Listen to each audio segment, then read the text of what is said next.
Hello everybody, this video is on Gauss's law and I am going to explain you the different applications of Gauss's law and how powerful can it be in electrostatics. So first I will state the Gauss's law, which says that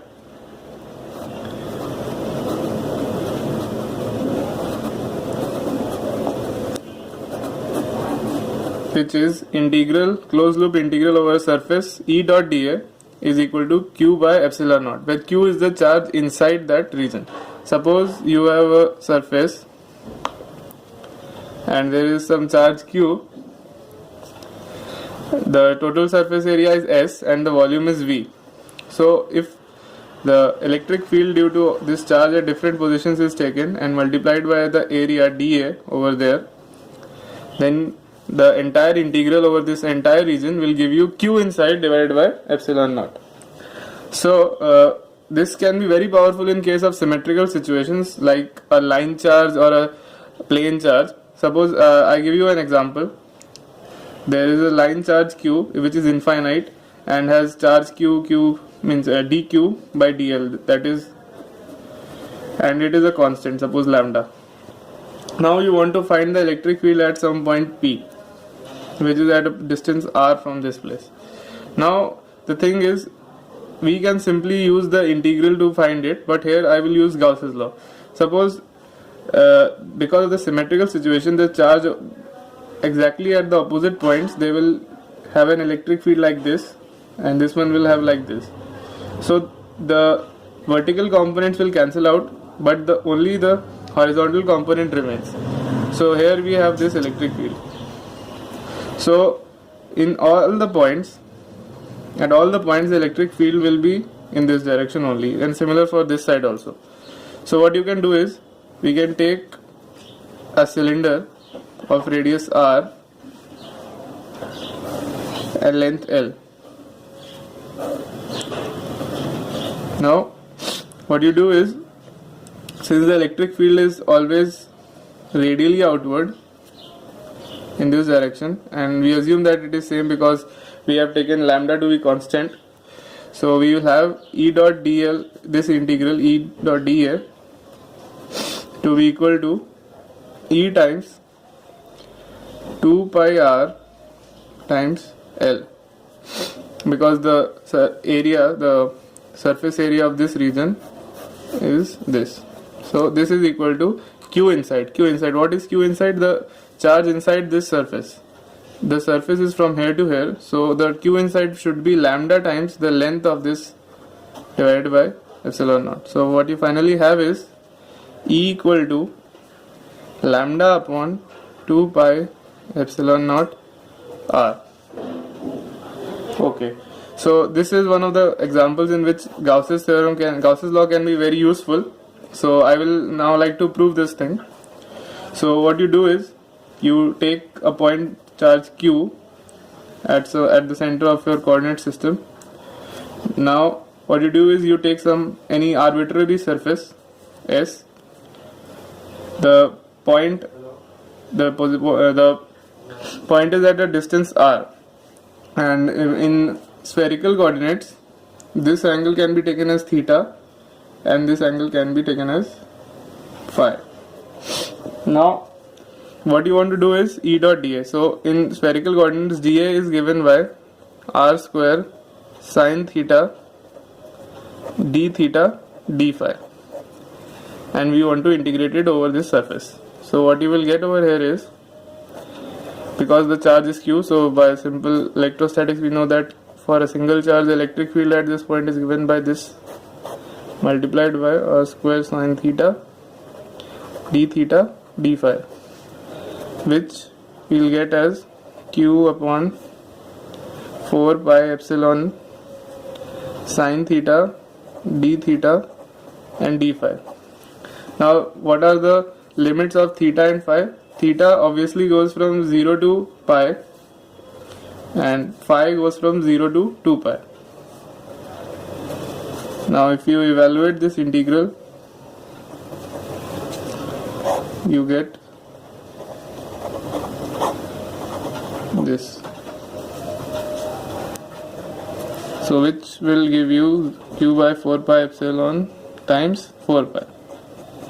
which is q by epsilon. So this proves our Gauss's theorem, Gauss's law. Now I'm going to give you a few more examples about on this same law, which can be useful in some other situations.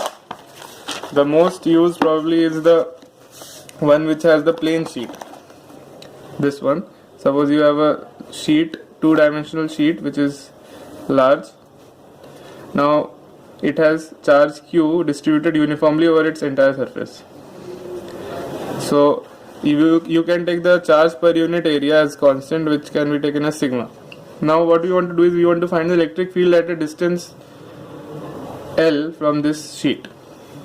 So what we can do is we can, because of the symmetrical situation like in the previous example, the electric field can be taken as coming outwards from this sheet at every point.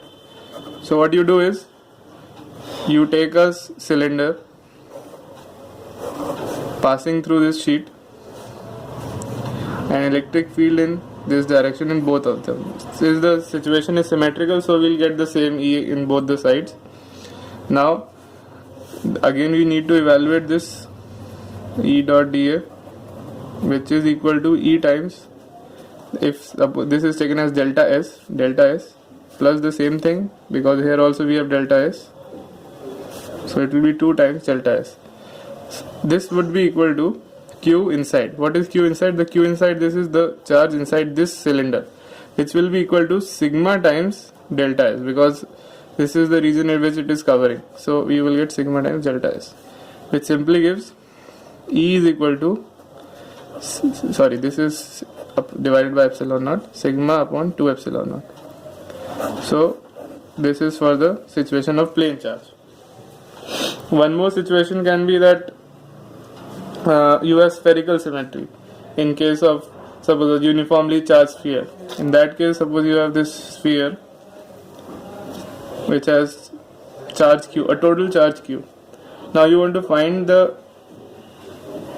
electric field at this point. Now you can take a spherical surface like this, whose radius is r, and since this is a symmetric situation, q is uniformly distributed, again E will be always radially outward. So again applying this integral, you will get E times 4 pi r square is equal to q upon epsilon naught. So what you will get is E equal to q upon 4 pi epsilon naught r square, which is a very familiar form of this, but can be easily found using the Gauss's law. And one thing to note is Gauss's law depends on Coulomb's law, because in the previous case we had used this over here. So that should be kept in mind.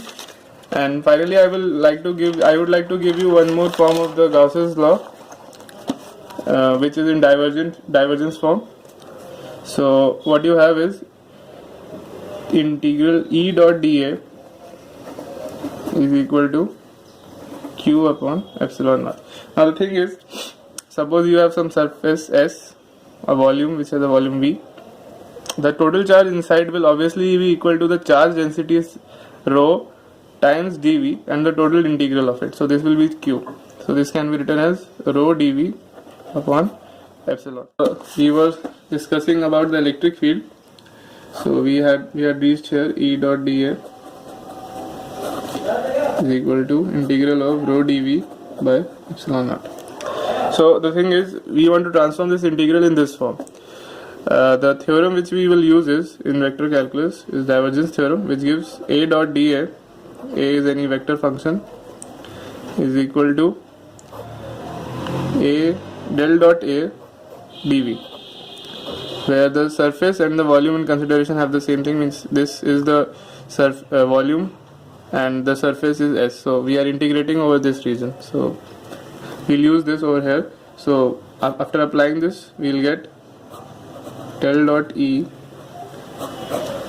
dA is equal to integral rho dV, this is dV by epsilon naught, which implies del dot E is equal to rho by epsilon naught. So this is the divergence form of our Gauss's theorem, and you can apply it to the Coulomb's the electric field equation for a point charge. Suppose for a point charge you have electric field at certain point P is equal to Q upon 4 pi epsilon naught R square R cap.